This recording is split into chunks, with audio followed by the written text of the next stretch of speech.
Деоккупация Крыма военным путем обернется трагедией для крымских татар. Об этом во время саммита НАТО в Варшаве сообщил лидер крымско-татарского народа Мустафа Джемилев. Он уверен, что в российском Крыму уже есть ракеты, способные носить ядерные боеголовки, а группировка российских войск на полуострове составляет от 60 до 80 тысяч человек.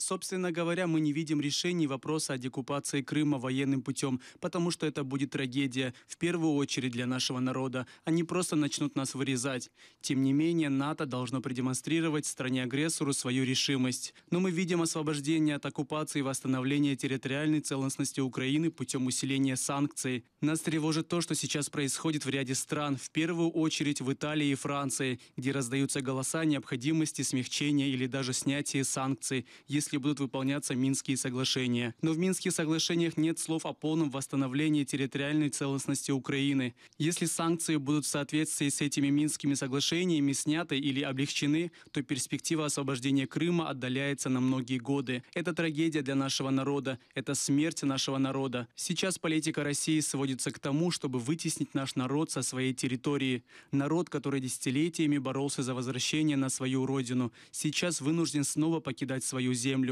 Народ, который боролся против тоталитарного режима за демократизацию страны, теперь снова оказался под режимом, который даже хуже советского. В этой ситуации, конечно, у нас основная надежда на западные страны, в том числе на Североатлантический альянс.